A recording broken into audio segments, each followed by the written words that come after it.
Salut tout le monde et bienvenue dans Plus ou moins Geek, la seule émission qui retrace 50 ans de culture geek en 52 minutes. Avec ce coup-ci, une émission spéciale échangisme, c'est pas ce que vous croyez. Tout le monde échange les chroniques de tout le monde, on va faire un peu n'importe quoi, soyez prêts à noter les erreurs et à nous les refiler sur internet. Avec comme d'habitude RL, le chromosome Y du groupe, Laurent, qui aime pas quand on parle anglais, Sébastien, le métalleux du groupe, David, qui est ringard avec ses lunettes, et Rurik, qui est trop grand dans sa chemise hawaïenne. Et on retrouve comme d'habitude François Descraques, qui est en duplex avec nous. François... Ah, qu'est-ce qu'il est cool, ce mec. Et tout de suite, le sommaire. Aujourd'hui, vous découvrirez ou redécouvrirez par des chroniqueurs tout chamboulés Rock Fujiyama, la série télé The Wire, des jeux point and click, Justice League à la sauce Fred et Seb, Nico à la Paris Games Week, l'interview carrière de David Simon, le jeu de rôle KGB ou CIA, l'association des Ghostbusters France, le réalisateur sevré aux comics David Sario et l'incontournable Shopping List. Retrouvons notre équipe en plateau. J'ai quand même retrouvé ma place parce que je suis plus à l'aise ici qu'à ta place. Allez, tout de suite, je lance pour la première fois de ma vie, rubrique cinéma avec Fred et Seb. Rubrique cinéma avec Rurik. Qu'est-ce que ça fait d'être un Rurik? C'est vrai, je me sens tellement plus viril d'un coup. Froid à la tête un peu. Ouais, non, vrai, ça ouais. va, j'ai mes cheveux. Moi, de ce coup-ci, en fait, j'avais envie. Alors, j'ai fait chier Seb pour parler d'un film qui n'est pas sorti encore. Ah bah dis donc, c'est pratique, ça nous facilite vachement la tâche, tiens. Quand même, on lance ce à quoi j'aimerais qu'un film Justice League devrait ressembler. Mais très très loin alors. Hein. Alors ça pour vous expliquer, donc c'est en fait la cinématique d'intro du jeu DC Universe Online. MMORPG. Voilà, la cinématique est magnifique, il y a vraiment tout le monde dedans, il y a un Superman qui est extrêmement badass, qui est extrêmement saoulé. Vous allez voir la scène qui est voilà. vraiment excellente. Je sais pas, ouais, donc je sais pas, on la voit, la cinématique est très longue, parce que la cinématique fait 6 minutes 30, ça c'est Lex Luthor. Hein. Donc on ça est c'est très loin de Black Adam qui se bat Reeves, contre Superman, voilà. Et donc voilà, moi ce film Justice League, je sais pas si vous êtes un peu au courant, en fait il devrait sortir en 2015 normalement. Ouf. Ouais. Et en face d'Avengers 2. Bah, l'idée c'était de savoir à quoi ressemblerait un film Justice League en fait. Moi je sais pas comment vous l'imaginez, moi j'aimerais bien, déjà je pense qu'il faudrait reprendre le trio de base qui est Batman, Superman et Wonder Woman, ça y a pas le choix. Parce que beaucoup de gens critiquent l'univers de DC en disant qu'il est, ouais DC c'est les mecs, c'est Superman avec le slip par-dessus le pantalon. Alors qu'en fait... Ce qui est pas faux. Ouais. Oui, non, plus maintenant, parce que dans il n'a plus de slip maintenant, il a perdu. Oui, dans le reboot, c'est peut-être l'intrigue du prochain film, il a peut-être perdu son slip, il doit le retrouver. Dans le nouveau reboot de DC qui a eu lieu il y a quelques mois, en fait, Superman n'a plus toutes les franchises ont été rebootées. Ouais, il n'a plus de slip. Il est intégralement bleu avec une ceinture rouge, en fait. Ça fait comme une armure, il y a une espèce de trait comme ça qui descend. En fait. Ouais. Et du coup, sur Wonder Woman, parce que c'est un des personnages qu'on voit mal quand même adapté. Elle non plus, elle a plus sa culotte. Alors, ça va faire des entrées. Ça, c'est bien pour le coup. Dans votre vision du futur film Justice League idéal, quel est le pitch? Le pitch, alors moi, franchement... c'est plus le cast qui m'intéresse. Ouais, moi c'est plutôt le pitch. Eh ben ça va faire un bon film ça, Seb. On commence déjà à dire non, bon, pour l'histoire on s'en fout. Il fonctionne à l'hollywoodienne. Alors moi, un cast, un thème. Qui est bankable, ouais, exact. Personnellement, j'imaginerais très bien quelque chose qui tournerait autour de Batman en fait. Parce que Batman déjà c'est le héros phare de... Normalement c'est censé être Superman, mais c'est Batman qui est le héros phare de ça DC. sera les deux quand même, les figures de... Le truc c'est que Batman est beaucoup plus intéressant parce qu'il est gris. Il est pas... Alors que Superman, c'est vraiment... Il est gris ou il est gris? Il est gris des romans. Superman, c'est vraiment le boy scout, tu vois, le mec qui ne tue personne, qui est vraiment, voilà, qui est le héros. Et du coup, les gens n'aiment pas trop parce que genre, Superman, c'est... voilà. Nous sommes dans une période où les héros brillants, ça ne marche plus. Dans les films où la Justice League apparaît, Batman est très raciste, en fait. Et ça, c'est un côté qu'on voit très peu. Ça, c'est un truc qui te plaît, ça. Ouais. Et donc... Le Gonzo de la repart, le Gonzo de la haute. C'est pas moi qui ai dit ça devient intéressant parce qu'il est raciste. Enfin, je veux dire, c'est quand même pas non, moi. justement, parce qu'en fait, Batman est le seul humain sans pouvoir de la Justice League. Ouais. Et il y a ce côté justement où Batman considère que les gens de la Justice League sont à la fois peuvent être des sauveurs, mais c'est aussi des dangers potentiels complètement hallucinants. Batman est terrifié à l'idée de ce que ferait Superman s'il pétait un câble. Et donc il y a ce côté justement où il y a beaucoup de comics où Batman en fait aide la Justice League. Mais il a en même temps tout un plan en réserve pour neutraliser tous les héros de la Justice League. C'est super intelligent, c'est un des plus intelligents. C'est comme moi j'ai un plan pour vous tuer si vous me faites chier. Et donc, et donc, il a un plan pour vraiment neutraliser Wonder Woman, pour neutraliser Superman, pour neutraliser Green Lantern. Et c'est vraiment ce côté intéressant du héros, ce côté du héros à moitié raciste, on peut dire, qui est très intéressant. Moi, j'imagine un peu la crainte d'un studio, notamment quand il y a eu Avengers. Heureusement que ça a fait plus d'1 milliard de dollars de recettes dans le monde. Mais t'as quand même vite fait sur un film de flinguer mais 5 ou 6 franchises. Quoi, donc c'est hyper hard. Quoi. Ce qui est intéressant quand même, c'est la réal. Le choix réel me plaît. Mais il parlait de Ben Affleck à une époque, Ouais, parce que ça voilà, a avec été, tous les films qu'il a enchaînés jusqu'à présent, c'est... Mais alors Ben Les Affleck films. et Nicolas Cage qui sont des dingues de super-héros, les deux ont fait des films qui sont des navets quoi. Nicolas Cage sur les Ghost Ghost Rider, Rider et Daredevil ouais. pour Ben Affleck, ça fait mal quand même. Hein. Moi j'ai vraiment hâte de voir votre version réalisée quand même par la team du Joueur du Grenier. On enchaîne avec un Inside et cette fois-ci on va reprendre un tout petit rythme normal dans cette émission. Inside qui va suivre Nico qui est notre expert histoire mais qui est aussi un gros gamers et on se retrouve juste après pour un échangisme global. Plongez au cœur d'un grand événement. Voici l'Inside. Oh, je ne peux même pas jouer à vous faire deviner l'événement où se trouve Nico. Ah, ça sent le licenciement, tout ça. Bonjour à tous, nous sommes à la Paris Games Week, le plus grand salon de jeux vidéo de France. On va y retrouver Nintendo avec sa nouvelle console, Konami, Capcom, Ubisoft. Préparez-vous, on va faire un tour privé du salon, je vais vous montrer tous les endroits top secrets. C'est parti, suivez-nous.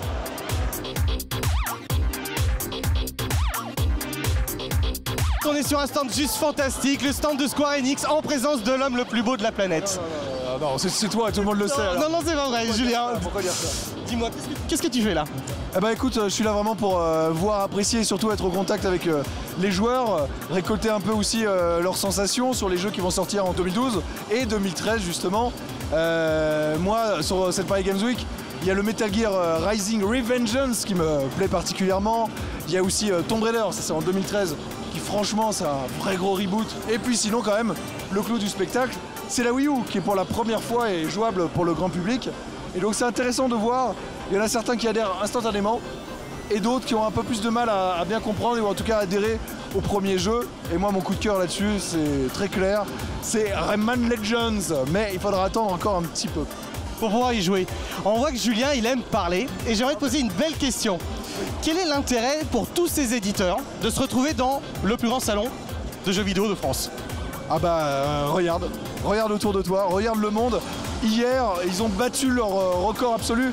Paris Games Week, ça fait 3 ans que ça existe, alors qu'il y a Hitman qui est en train de nous passer à côté. Et hier, rien que la journée d'hier, ils ont fait quasiment 50 000 personnes, là où la première année, la première édition, en 5 jours, ils avaient fait 120 000. Ça te donne un petit peu l'idée de l'explosion du jeu vidéo et de ce salon. Donc forcément, pour les éditeurs majeurs, il faut être présent, il faut être là pour montrer ces jeux aux joueurs, se confronter au public et pour probablement aussi les séduire un peu avant les fêtes de Noël où on sait que c'est le temps fort du jeu vidéo dans le monde. Merci Julien. Qu'est-ce que je fais? Et vous aurez noté que Nico, bien évidemment, déteste Nintendo. Ouais. Bon, c'est mon petit péché mignon, alors c'est pas grave. Bon, qu'est-ce que je vous fais de Julien? Allez, je t'embarque sur mon... C'est parti! Qui se cache derrière l'organisation? C'est le syndicat des éditeurs de logiciels de loisirs, de jeux cool quoi. Donc là, comme vous le voyez, on est sur le stand de Nintendo. C'est vraiment l'événement pour pouvoir présenter une nouvelle console, leur nouvelle machine. Comme vous le voyez, vous pouvez voir toutes les familles, les enfants, il y en a pour tous les goûts. C'est vraiment l'endroit clé pour les fêtes de fin d'année. C'est ça aussi la Paris Games Week, il en faut pour tout le monde. Et de 14 000 mètres carrés en 2010, le salon occupe désormais plus du double. Comme vous le voyez, sur ce stand-là, c'est le stand Nintendo où on organise à la Paris Games Week de nombreux concours, comme des jeux comme Mario Kart, le nouveau Mario Bros 2. Le but, dans certains cas, c'est de battre des time trials. Et comme vous voyez, il y a énormément d'enfants qui sont prêts ici à en vouloir, à casser des records. C'est parti, on va en faire un petit tour encore autour. Le salon se tient chaque année fin octobre. Et les jeux sur smartphone se taillent une jolie place sur le marché. Hello, Angry Birds. Non, ils me font peur en fait, les Angry Birds. Donc voilà, comme vous le voyez, là on est juste devant le stand de Nintendo avec leur fameuse Wii U. On peut y voir le Super New Mario Bros de l'autre côté, il y a le Zombie U, Nintendo Land.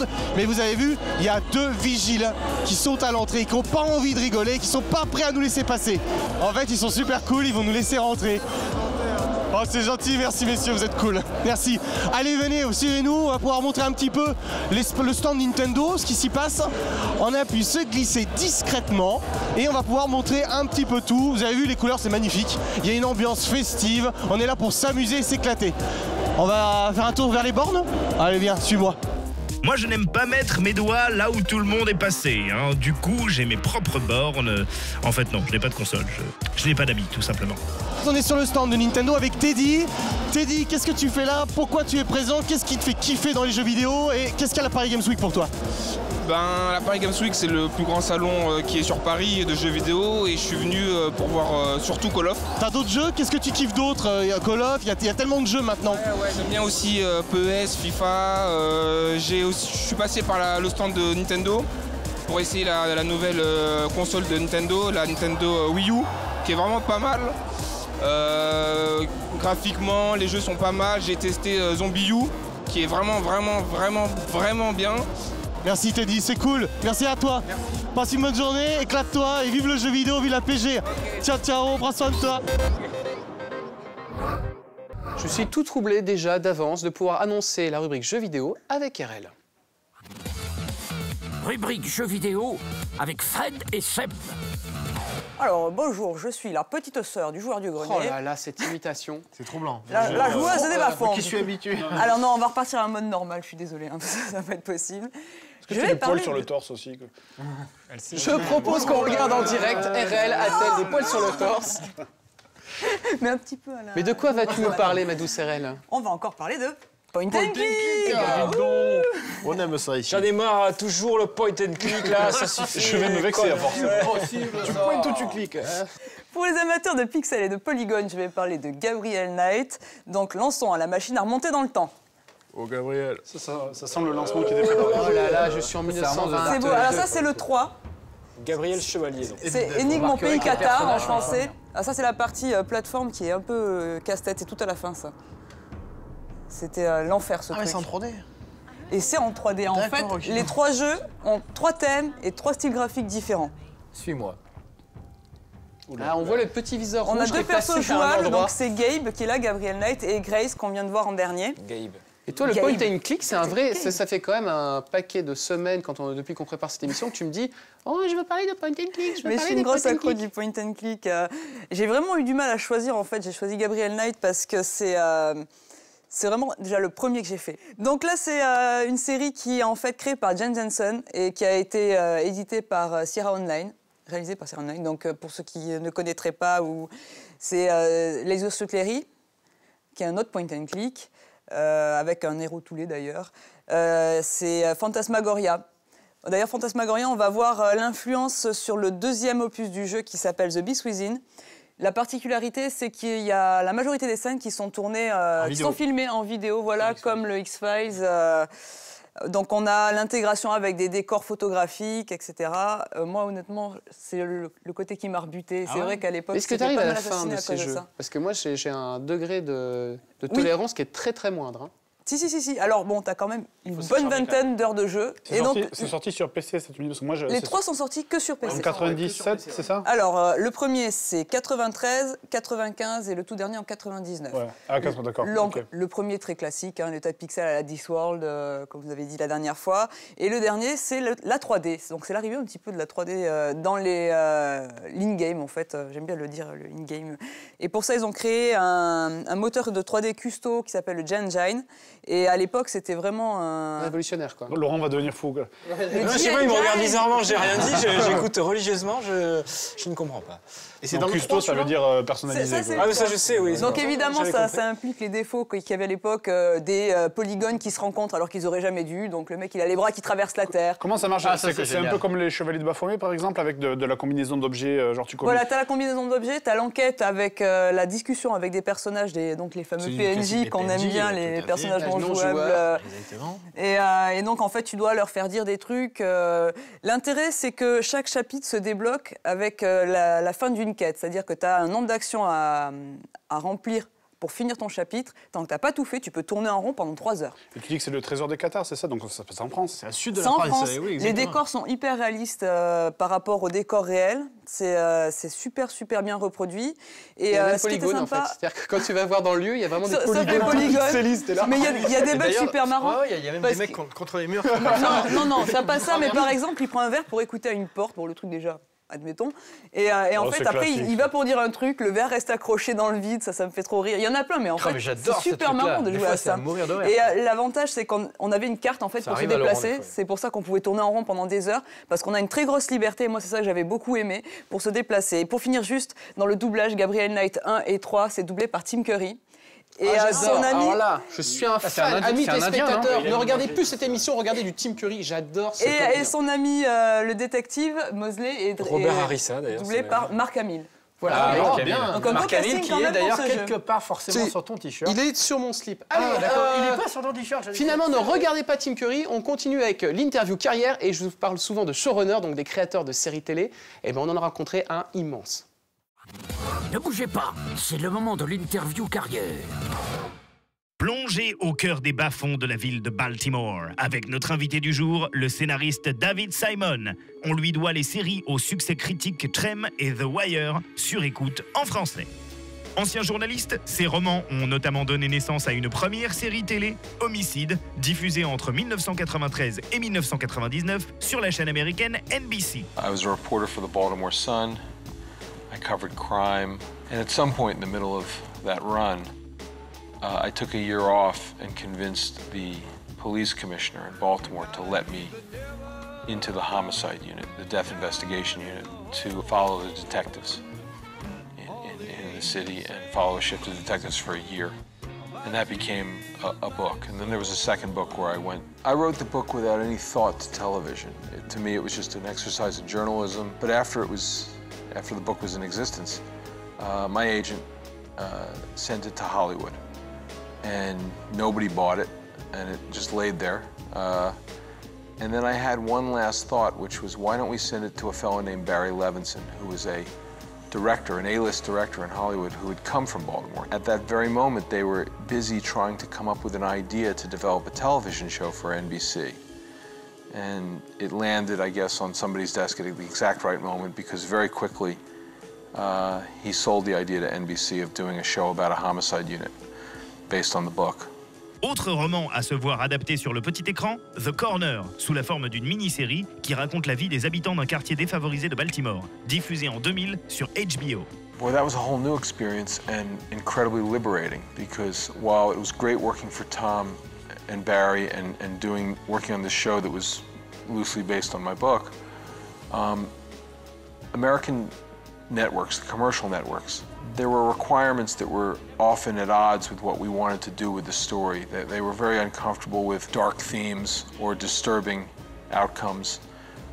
They wanted a lot more resolution in their narrative and in their storytelling. They wanted much more redemption. Redemption, I think, is the most oversold thing in television. But HBO, because there were no advertisers, didn't have the same parameters. And so it was a very different dynamic and very liberating. And the notes that we got were not trying to shape our story into something that we didn't want it to be, or that was unjustifiably optimistic or dishonest. The notes were about trying to help us execute the story we were intending. And in that sense, they were much more valuable as a collaborative input. Et David est plus que prolifique avec une série hautement saluée, The Wire, archi récompensée qui multiplie les points de vue de personnages sur la criminalité, toujours à Baltimore. Quels sont tes regrets sur cette série qui a duré 5 saisons? There's only one thing that we missed, because we opened it up after season 2 to all of the writers' suggestions about what aspects of urban society and civic, sort of civic endeavor we should cover. But the one idea that came in late to us that we realized, oh, we missed a shot, was immigration. Immigration is very important to the American psyche. We have a love-hate relationship. We're a nation of immigrants, and yet we have an ambivalence to every fresh generation of immigration that manifests itself in a sort of a love-hate way. And the reason that we couldn't quite get to it was we did plan the end of the show, so we missed it. That was probably the only thing. I mean, when the show ended was when we wanted to end the show. But if we could have inserted a piece about immigration and how that, how America contends with that issue, I think that would have been valuable. Suit Generation Kill, adapté par ses soins, mais cette fois d'un roman dont il n'est pas l'auteur. La série suit un journaliste de Rolling Stone au cœur d'un conflit au Koweït. I read the book and I admired the journalism so much. I think it's one of the more essential narratives, nonfiction narratives to come out of the Iraq War. Then the trick was to get Evan Wright, the author of that book, to sign on to the project. Ed Burns and I were capable of writing good scripts, but we were not capable of having them be accurate to that last degree of legitimacy. And if you're going to use the real names of real people and depict them, you know, using actors, there's already a delicate worry. You know, so you really want the scripts to be rigorous in depicting who they are and what their voices are like and what they did. I was comfortable with that project from the moment that Evan signed on and agreed to work on the scripts with Ed Burns and myself. Dernier bébé de David, la série Trem, qui situe son action à la Nouvelle-Orléans, 3 mois après le passage de l'ouragan Katrina. Toujours pour la chaîne HBO. We have fully employed on that show not only writers that we've worked with in the past, like George Pelecanos, but also writers from New Orleans who really know the culture, who have been reporting on the culture for years. And then we've employed a ton of consultants, paid consultants, in every specific area. We've really made an effort to try to accurately represent what we think is the most important American cultural export of our history, which is African American music. En tout cas, Baltimore, j'irai pas en vacances, moi. Hein. Merci, David. Ne serait-ce pas le moment de la rubrique culture japonaise avec Rurik? Oui, c'est moi. Rurik. Rubrique culture japonaise avec RL. Et oui, c'est moi. Alors, je vais vous parler de... C'est flagrant. L'espace de seconde, je me suis dit, nous avons 2 RL sur ce plateau. C'est magnifique. Surtout dans la coiffure, franchement. C'est vrai. Et les Non. poils sur le torse. Écoutez, voilà, pour la rubrique japonaise, je me suis dit que j'allais pas parler de manga, d'animé, parce que je suis vraiment largué ma race dans ce domaine-là, mais je me suis dit, qu'est-ce que je pourrais aller piocher là-bas au Japon? En fait, il y a plein de trucs à dire, plein de trucs marrants, plein de trucs fous partout, mais je me suis dit que j'allais parler d'une émission qui, ma foi, m'a beaucoup intrigué. Est-ce que c'était pas plus ou moins geek? Oui, elle est extraordinaire, surtout le présentateur. Et en fait, cette émission voilà, ne sortira jamais ici pour des questions de droit, donc il faut vraiment les creuser pour vous en parler, car on ne la verra jamais. Peut-être quelques images pour illustrer mon propos. Ah bah on la verra quand même alors. Émission de télé. Rock Fujiyama. La présentation, elle est hyper classique. Hein. Comment est-ce que ça enchaîne? Alors ça, c'est... Du tapping. Ah oui. On dirait Paul Gilbert. Est-ce que c'est lui? Je vérifie quand même. C'est Paul Gilbert, voilà. C'est le guitariste de Mr. Big. Et là, vous avez à côté je ne sais qui. Et un peu plus loin, et là, vous avez... Bah, c'est Marty Friedman. Voilà, Marty Friedman à droite et le présentateur de cette émission. Pourquoi c'est rigolo? Parce que c'est une émission qui est entièrement basée sur... La guitare. Voilà, la virtuosité, le hard rock, la guitare, etc. Mais tu parles pas? Alors là, il joue. En fait, c'est une émission basée. Enfin, il faut quand même penser que c'est même pas une niche. C'est carrément la niche dans la niche de la niche de la niche. C'est-à-dire une émission basée sur la virtuosité guitare, les guitares héros. Il y a 5 personnes qui regardent, en fait. Et ça plaît à fond en japonais, ça. Ça a cartonné parce que le mec qui présente, c'est Marty Friedman, c'est l'ancien guitariste de Megadeth, énorme groupe de hard rock. Mais comment est-il arrivé au Japon? C'est un mec qui, à partir du moment où il a commencé à tourner au Japon, à l'époque de Megadeth, a commencé à s'intéresser à cette culture. Et en fait, s'est rendu compte d'un truc tout bête, c'est qu'au Japon, il y a de la guitare partout, dans la pop, dans le rock, dans la J-pop, dans le machin. Ça ne dérange personne. Parce qu'il y en a dans les haïkus. Bien sûr. Par exemple, et il est parti s'installer au bout d'un moment au Japon. Il habite là-bas. Je crois qu'il habite à Shinjuku, donc plein centre de Tokyo. Oh. Il fait plein il accompagne plein de pop stars, parfois des vraiment kawaii à fond. Alors que le mec, il vient quand même du trash metal, tu vois. Il les accompagne pour les tournées à la télé, etc. Il fait ses albums là-bas. Et aussi, il a eu l'occasion de présenter cette incroyable émission. Alors, c'est quoi le format de l'émission? Alors, je crois que c'est très très court. Je me souviens plus. Là, tu me poses une colle. Je suis très mécontent. Mais par contre, ce qui est très marrant, c'est que c'est vraiment... me punir hors antenne. Mais je n'hésiterai pas. Tu n'hésiteras pas. Enfin, nous n'hésiterons point. On va se vous voyez comme dans les émissions intellectuelles. Voilà. Alors vous, monsieur, je connais depuis 25 ans. Et donc, il reçoit les stars de passage en tournée aux États-Unis, en tournée au Japon, ou les stars locales. Alors, en l'occurrence, c'était Paul Gilbert, guitariste de Mr. Big. Mr. Big est un groupe qui a vachement bien marché à l'international, mais qui est énorme au Japon depuis vraiment énorme. Ils ont sorti X live à Budokan, à machin. Il reçoit ces mecs-là, il reçoit le guitariste de Dragon Force, il reçoit Kerry King de Slayer, qui est quand même le grand mec avec des tatouages partout, et il leur fait faire des petits concours, des petits jeux à la japonaise complètement barrés sur la guitare. Alors par exemple, tu as une meuf qui est là, une japonaise qui est là, qui chantonne mal un thème un peu connu. Genre, il va faire la la la la la la. Puis t'en as deux qui va faire oh, c'est I was made for loving you, Kiss. Puis là, il va faire tant. Il va se mettre à jouer le truc. Bon, ça. Et tu regardes, tu fais mais qu'est-ce que je suis en train de regarder? C'est un jeu ou alors, c'est un jeu à moitié interview, etc. Des concours de celui qui joue le plus vite. Mais ce qui est assez étonnant, c'est que les moyens sont minuscules. Mais complètement. Je pense que visuellement, on a plus de moyens qu'en Mais on n'a pas de guitare, nous. Et vous avez les mecs de Dragon Force, t'en as un, par exemple, il lance un tempo, t'as l'autre, il va... Puis l'autre, il doit faire au moins aussi vite que lui. Et c'est que des trucs comme ça, à la con. Et c'est hyper fun. Et alors, il y a plein de stars locales aussi, Damon Kogure, enfin plein de mecs comme ça.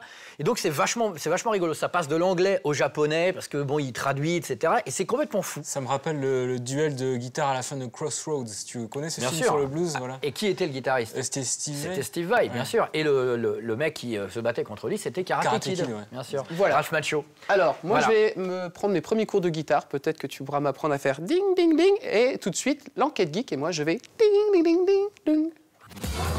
N'allez surtout pas aux toilettes. Voici l'enquête geek. Cette sonnerie, non l'ami, ce n'est pas l'école qui est finie, mais celle des Ghostbusters. Film à succès sorti en 1984 et sa suite en 1989, le phénomène s'est propagé sur plein d'autres supports puisqu'on trouve 2 dessins animés Ghostbusters, des jeux vidéo Ghostbusters et même un comic book Ghostbusters, vous aurez deviné. Rencontre avec Ghostbusters France, la team passionnée qui continue de faire vivre le mythe en n'hésitant pas à revêtir la tenue. Comment avez-vous découvert la franchise, les amis? Ma tante avait enregistré le clip et moi je suis tombé dedans comme Obélix est tombé dans la potion magique. C'est-à-dire qu'après je ne me suis pas arrêté, j'ai regardé ça tout le temps. Je me suis intéressé à Ghostbusters, il y avait à l'époque un magazine qui s'appelait Pif, ils avaient fait une pochette, la pochette du chasseur de fantômes. Et à l'époque j'avais très peur des fantômes, donc j'ai pris cette pochette et je la gardais sur moi tout le temps. Il y avait le petit logo dessus, anti-fantôme et tout. Donc c'est comme ça que j'ai eu cette histoire d'amour avec SOS Fantôme. Moi c'était en VHS, j'avais 3-4 ans et j'avais piqué la cassette de mon grand frère. Et je le regardais tous les jours chez ma grand-mère avant d'aller à l'école et tout ça. Et puis j'ai pas lâché depuis, c'est mon film préféré. Qu'est-ce qui vous a plu dans le film Ghostbusters? Le paranormal, le fantastique, mais au-delà de ça, il y a aussi tout l'esprit et la magie des années 80. C'était une époque extraordinaire. J'étais à fond dans ce côté un peu loser-winner, quoi. Voilà. C'est les effets spéciaux qui sont plutôt mauvais, on va dire, comparé à ceux de nos jours, mais qui en même temps, la qualité des films est meilleure que certains films de... On sentait le travail humain, en fait. Le travail... Quel est votre personnage préféré? Peter McMahon, pour moi, c'est le côté leader, le côté dragueur, le côté grande gueule. D'ailleurs, c'est pour ça que je suis le porte-parole, voilà, parce que les autres s'écrasent, voilà. Non, en fait, c'est le côté un peu responsable et d'une société qui s'occupe du paranormal à New York. C'est extraordinaire, faut le faire, quoi. Pour moi, c'est Bill Murray, c'est un héros.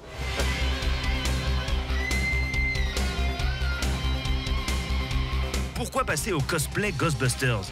C'est des cosplays assez rares, les tenues sont difficiles à trouver, les matériaux originaux pour faire un proton pack, il faut se lever tôt le matin pour trouver sur certains sites aux enchères. Même là, c'est mort parfois, c'est pas possible. Pour faire un proton pack, ça peut prendre des fois 6 mois à 1 an. Il faut prendre les bonnes pièces pour celui qui veut vraiment quelque chose de bien fait. Surtout que les pièces qui ont été utilisées à l'époque des films n'existent plus la plupart. Par exemple pour les gizmo belts qu'on a aux ceintures, fait avec une calculatrice de l'époque. Et ça qui est fait à la base, ouais. C'est un cireur de chaussures, un cireur automatique de chaussures à la base. Ils en ont fait ça. Des objets donc, voilà, qui n'existent plus puisque c'était de l'époque des années 80 qui maintenant sont très difficiles à se procurer, quoi.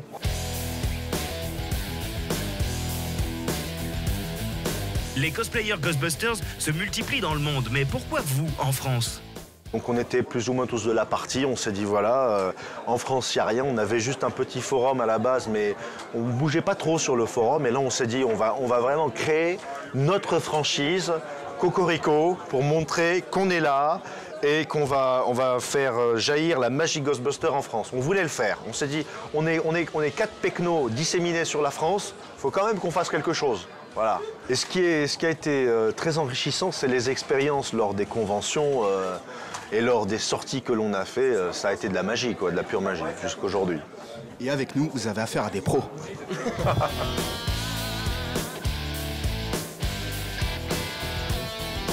Comment s'organise la vie de l'association? Elle s'organise autour d'activités telles que les conventions en premier lieu.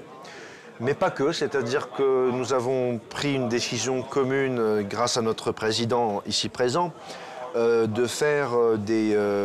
participer à des œuvres de charité notamment, de participer à différentes formes de réunions qui feraient éventuellement la promotion de l'esprit des années 80 ou du fantastique, du cinéma fantastique. Éventuellement une sortie commune avec nos confrères de Ghostbusters Italia, qui sont la franchise italienne, qu'on a rencontré il n'y a pas longtemps, avec qui on a fait un super court-métrage avec effets spéciaux, etc. On essaye de diversifier nos activités. Qu'est-ce qui fait un bon Ghostbusters? Là, je prends le micro, hein. C'est simple. La différence entre le bon chasseur et les mauvais chasseurs, c'est que le bon chasseur, il a un bon proton pack. Le mauvais chasseur, il a un proton pack en carton. Et un aspirateur. Voilà. Un aspirateur. Voilà. Osez parler, nous sommes prêts à vous croire.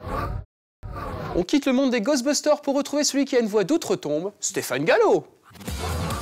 Rubrique jeu de plateau avec Stéphane.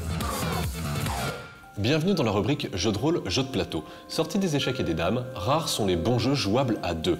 Mais Guerre froide, CIA vs KGB fait partie de cela. Aux commandes d'agences d'espionnage ennemies, les joueurs complotent et bluffent pour prendre le contrôle de différents théâtres d'opération. Chaque tour rapporte de 5 à 20 points de victoire. Le premier joueur à cumuler 100 points a gagné la partie.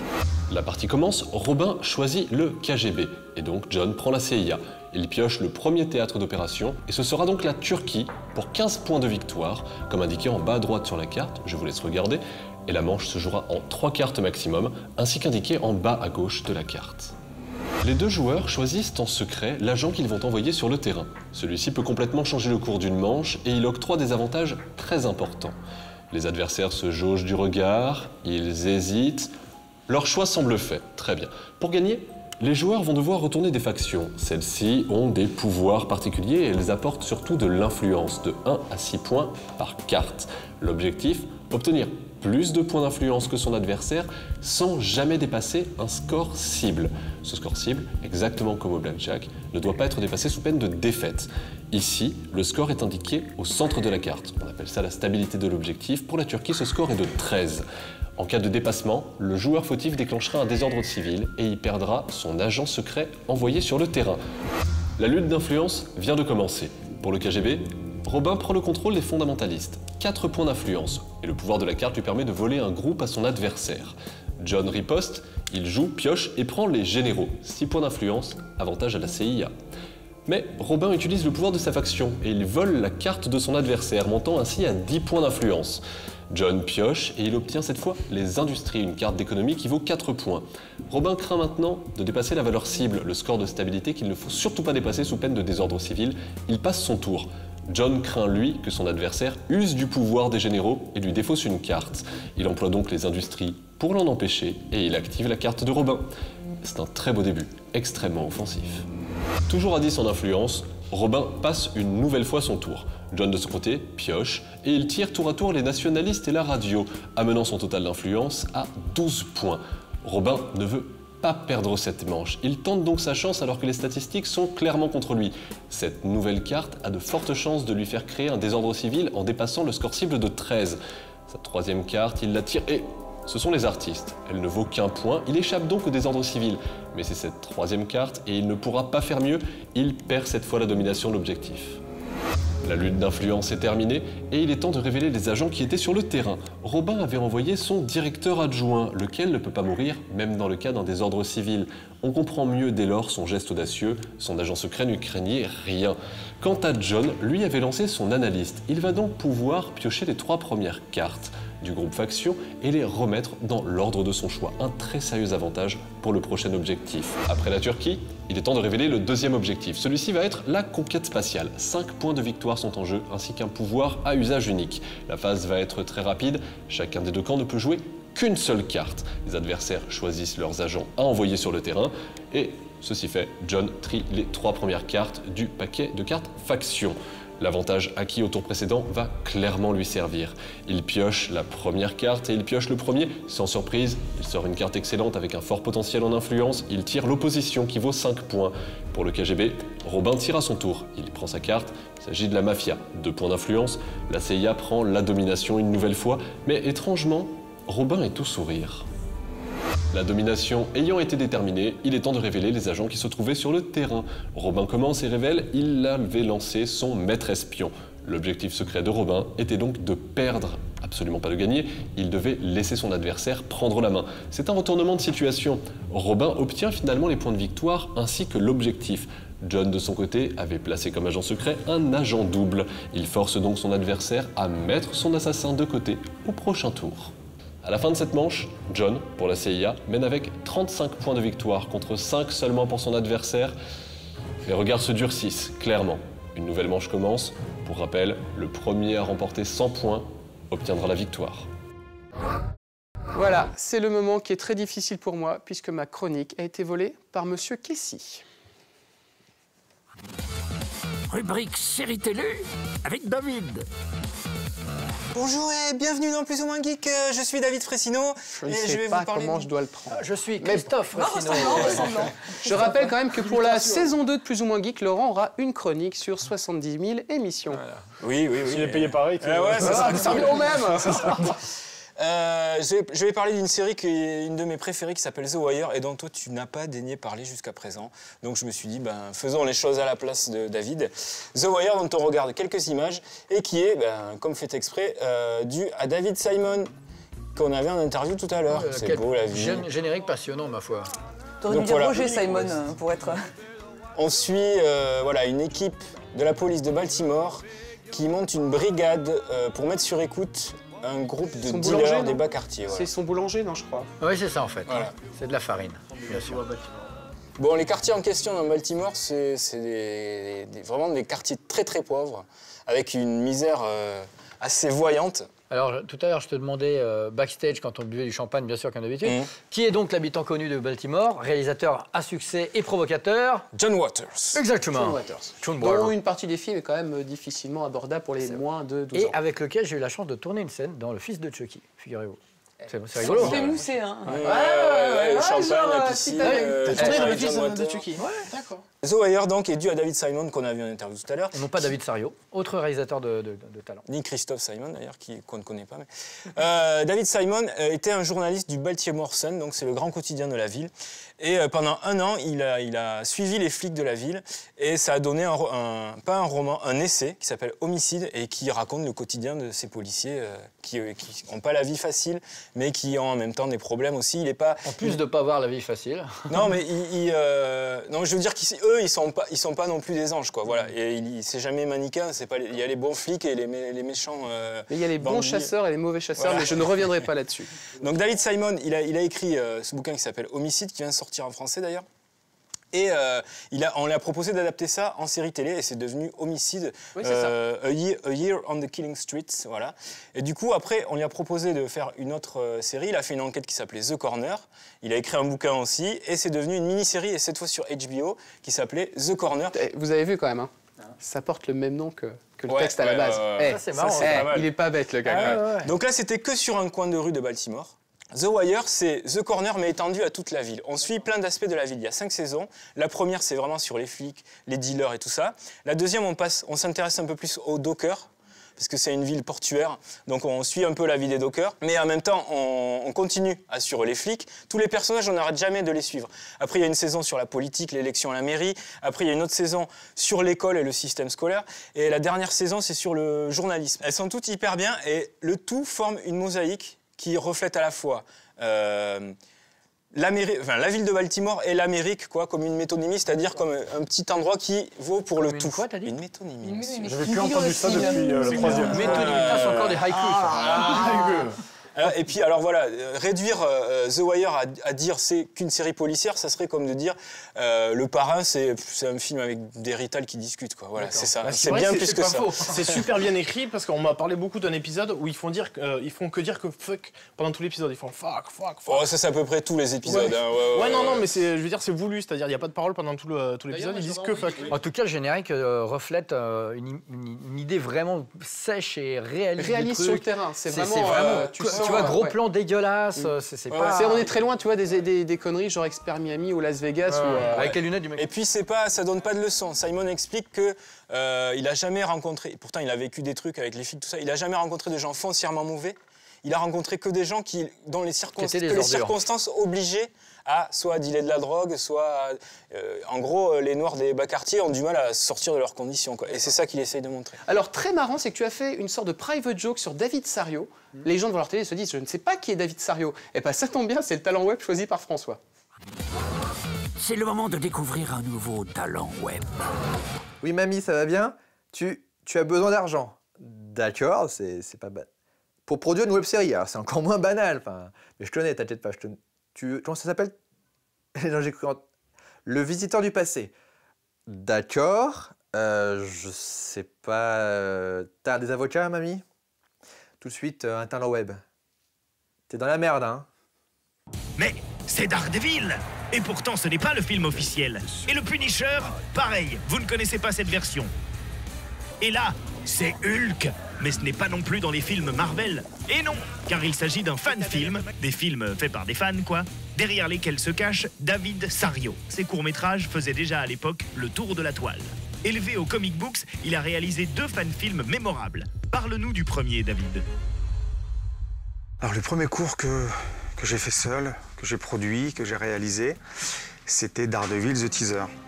Donc ça procédait de la même envie, c'est-à-dire de mettre en image les héros qui me faisaient rêver lorsque j'étais petit. Donc je me suis lancé dans cette aventure. C'était en 2000, il est sorti en 2001. Ça a été mes débuts dans le métier. On va dire qu'il se regarde encore, mais il faut le remettre dans le contexte.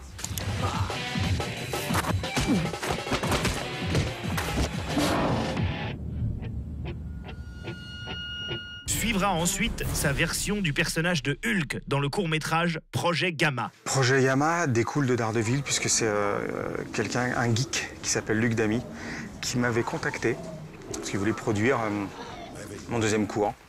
Voilà, on s'est mis d'accord sur Hulk. De là, il avait proposé un premier concept. On l'a tourné en 35 mm parce que c'était un peu la seule manière d'avoir une image de qualité à ce moment-là, en 2003. Ça a été une astuce, une anecdote que je ne peux pas encore dire, comment j'ai réussi à avoir les péloges de 35, mais ça, voilà. Petit secret.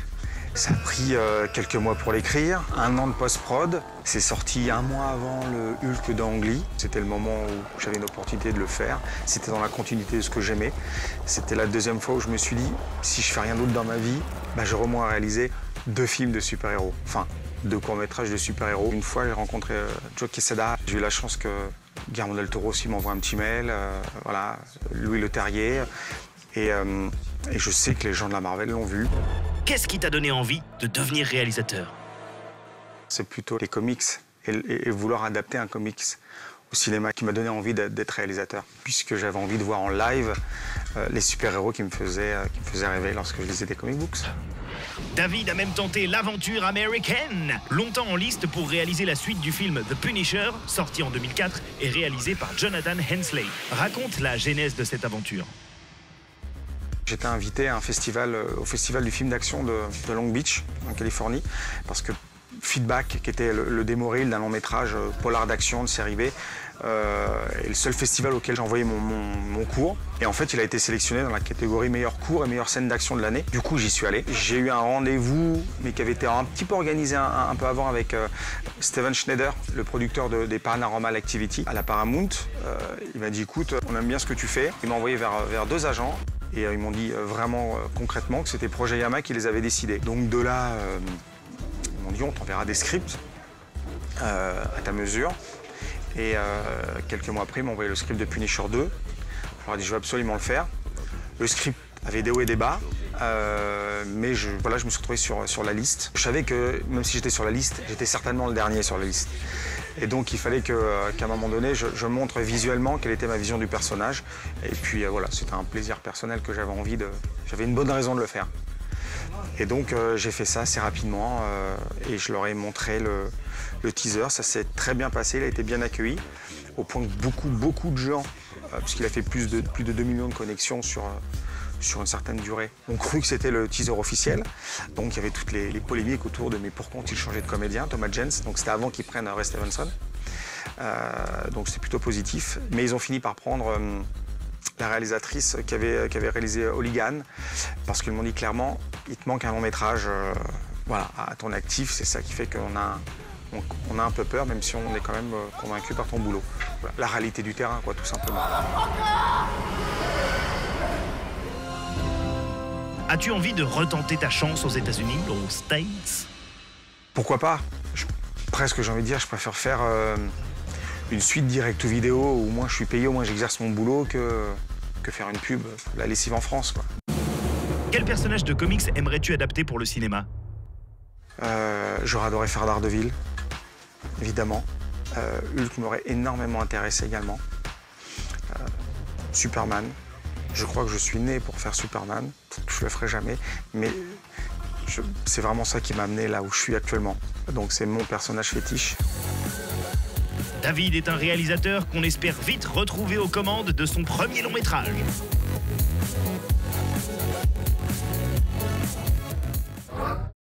Un petit rajout sur David Sario peut-être? Eh bien, c'est un ami, je l'aime beaucoup, et en plus, il a chorégraphié le combat qui est le mien dans Dead Shadows, puisque je joue donc le méchant. tu vas faire la promo. Voilà, non mais c'est juste que, bah, voilà, il est multicasquette et c'était très agréable de bosser avec lui. Voilà. Alors par contre, tu joues pas les méchants, tu es méchant dans la vie. Je suis méchant dans la vie. Pour ça. C'est un combat de gens sans cheveux, mais il y en a un qui est gentil. Alors, mais il est canadien, il n'a pas que des qualités. Hein. Autre personne qu'il faut que tu soudoies pour pouvoir faire des futures promos des films dans lesquels tu joues, c'est Franck avec la shopping list. Lui, il est bien à sa place. Tout de suite, la shopping list.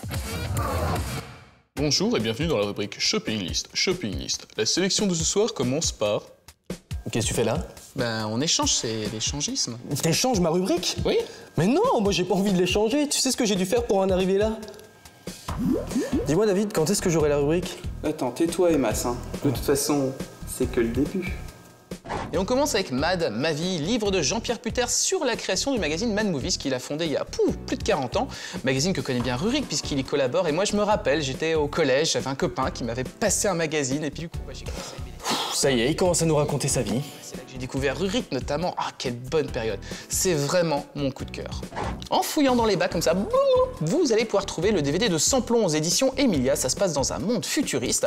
Le prix de l'essence est à peu près waouh, comme ça. Et quelqu'un se dit, bah tiens, je vais créer une voiture qui va fonctionner avec du sang humain. Film à tout petit budget. Et ce qui est rigolo, c'est que le titre américain, c'est Blood Car. Et en français, c'est devenu Samplon. Le prix du jeu de mots est attribué à ce film. Et attention, s'il était sorti en 95 ou 98, ça aurait été encore mieux. Hitchcock par Truffaut, c'est quand le maître du suspense va rencontrer le maître du film un petit peu chiant. Bah oui, j'assume, je suis pas un fan de Truffaut, mais par contre le livre est excellent, il date de 1966. Le petit Frenchie a rencontré donc Hitchcock en personne et lui a posé plein de questions sur sa carrière. Bouquin qui sera notamment remis un petit peu à jour en 1980 après la mort d'Alfred Hitchcock. C'est un livre que vous pouvez trouver partout. On le trouve partout, t'en es bien sûr? Partout, dans les vides-greniers. The Definitive Document of the Dead. Qu'est-ce que c'est? C'est un DVD et c'est disponible en import. Alors pour pouvoir lire un DVD disponible en import sur votre platine, il faut avoir été dans une petite ruelle sombre, dans une petite boutique un peu craspec où un mec vous a fait « Viens, je vais te débrider ton lecteur !» C'est bien évidemment le making-of du film Dawn of the Dead, alias Zombie en France, du papa George Romero. Et c'est quand même mieux que ça. Pull Blocks. Qu'est-ce que Pull Blocks? Imaginez plein de petits enfants prisonniers d'un énorme puzzle et vous avec le héros vous devez bouger les structures comme ça pour récupérer les petits enfants, c'est mignon. Il existe plus de 200 Pull Blocks et en plus vous pouvez créer les vôtres et vous les échanger entre gamers. Niveau série télé, je vous conseille Homeland, c'est par les créateurs de 24 heures chrono, c'est une série qui a été acclamée partout, les comédiens ont gagné des Emmy Awards, alors moi je la suis, ça me plaît, mais par contre les comédiens sont quand même un tout petit peu agaçants parce qu'ils jouent avec des... En Blu-ray, double ration de Dario Argento, c'est le maître incontesté de l'horreur à son époque et aujourd'hui plus contestable puisque soyons honnêtes, il fait que des bouses. Alors, il y a 4 mouches de velours gris, mais ça je ne vous en parlerai pas. Pourquoi? Parce que Rurik le fera très bien dans la prochaine émission. Ça s'appelle du teasing. Pour me concentrer sur les frissons de l'angoisse, c'est l'histoire d'un pianiste qui est témoin du meurtre d'un médium. Et puis voilà, il commence à enquêter sur ce meurtre jusqu'au jour où l'assassin veut s'en prendre à lui. Bah oui, plutôt que d'aller prévenir la police, autant enquêter sur les crimes. Cette sélection qui arrive, je l'assume parce que j'aime le Z, j'aime le nanar avec Ogroff, Mad Mutilator. Qu'est-ce que c'est? C'est réalisé par le français Norbert Moutier, ça date d'il y a une trentaine d'années. Alors c'est complètement filmé avec les pieds, mais moi j'adore. Et en plus dedans, vous allez retrouver plein de journalistes de l'époque, des journalistes de cinéma comme Alain Petit notamment, et Jean-Pierre Puters dont j'ai parlé un tout petit peu plus tôt. C'est vraiment très bien. Ah bah dis donc, il est quand même fort en promo. Hé David, tu veux pas promouvoir l'anniversaire de ma mère? Ouais, pas de problème, je te le fais. L'événement à ne pas rater, c'est l'anniversaire de la maman de Franck. Je vous le conseille vraiment vivement. Il y aura des petits fours, il va y avoir des invités incroyables, il va y avoir même de la décoration, des plans de table. C'est vraiment l'événement geek à ne pas rater. Alléluia, parce qu'enfin, la télévision française nous a livré une vraie série télé. Ça s'appelle Les Revenants, c'était sorti sur Canal+. C'est excellentissime. C'est du jour au lendemain dans un petit village, un petit peu dans la façon Twin Peaks. Des gens qui reviennent comme ça, qui sont morts depuis 5, 10, 2 ans, voilà. Et ils doivent se réinsérer dans la vie, mais c'est très très subtil et les gens ne font pas « Ah, un revenant !» Ils font...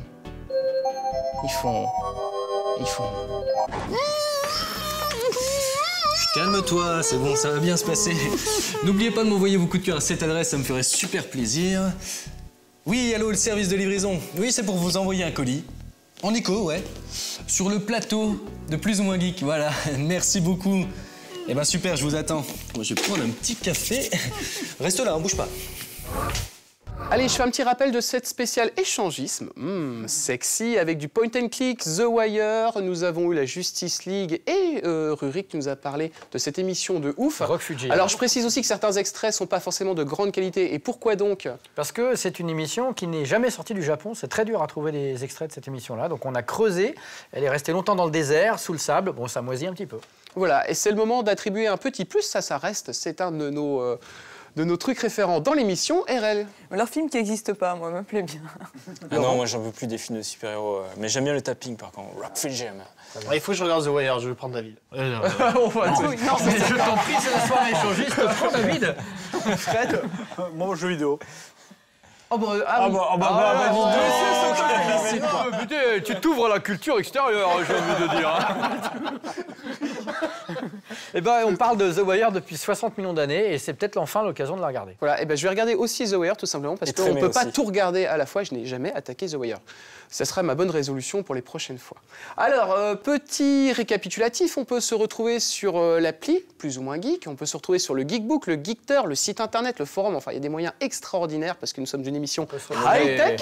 Demain soir au bar d'en bas, sinon c'est possible. Seb, est-ce que tu veux bien clore cette émission spéciale échangisme? Tout à fait. Alors, au revoir tout le monde et n'oubliez pas qu'un bon geek, c'est un geek mort. Exactement. Salut tout le monde, geek curieux. Au revoir.